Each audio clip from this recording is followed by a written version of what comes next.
My name is Jennifer Kibi-Jenga and I'm a director of the Dr. Jenga Foundation. And our foundation's mandate is to take care of kids and people living with HIV or that are affected by HIV, including orphans in Kenya and people in the Vancouver. A lot of people ask me why I do what I do, and I think the reason is because I've been very lucky in my life. I've been blessed with two incredible parents and a loving family and a roof over my head. And through my travels, I've been able to see things that are difficult to even realize. They seem surreal in some way. Part of that is some of the kids that we've brought together that are orphans. Some of them come from the Nairobi slums. Some of them, their parents have been murdered and other parents have died of AIDS.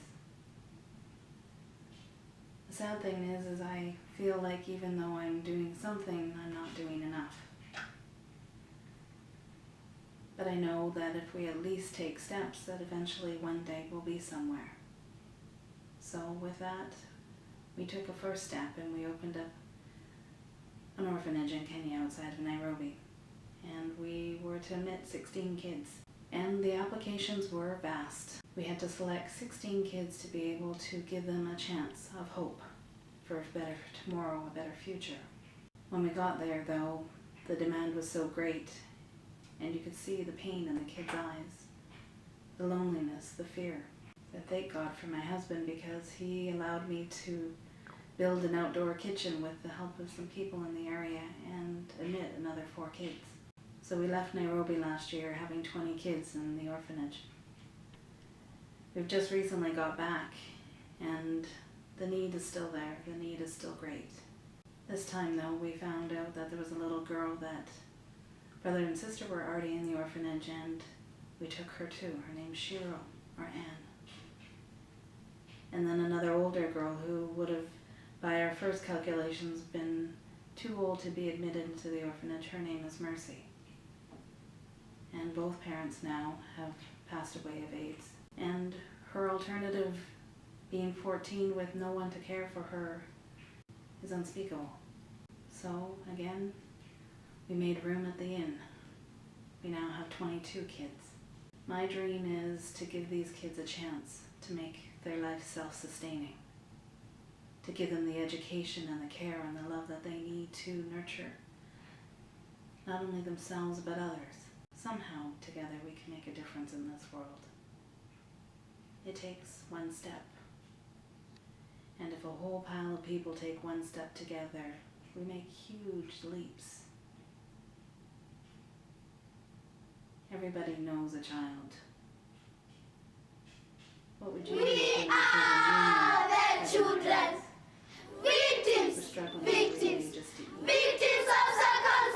Couldn't go to school Our parents died, not a natural death, post-election violence. When you look into took our mom and dad. How could you? Mom, dad, why cry and leave us like this?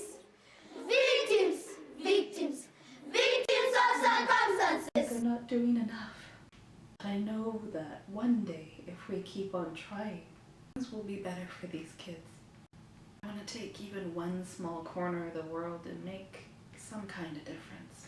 Maybe by helping these kids, eventually they'll go and they'll help somebody else. It'll be a ripple effect. You know, sometimes the work you do, the most rewarding work you do, you don't get paid to do it. You pay to do it. The best rewarding work in the world is when you reach out to somebody else with your heart and you get a smile in return. That's the best payment in the whole wide world. So I really want to thank all the people that have been supporting the foundation over the years. You know, every cent counts. You can see where we started and what we had and how the kids are doing now, how they're thriving, how they're smiling, how they're healthy, and how they crave for love and hugs. These are the things in life that are amazing. How resilient these kids are. All the people that we touch in the Vancouver East Side and the Lower Mainland that are homeless, letting them know that we care about them, that they're not alone. Isn't that what we're here for?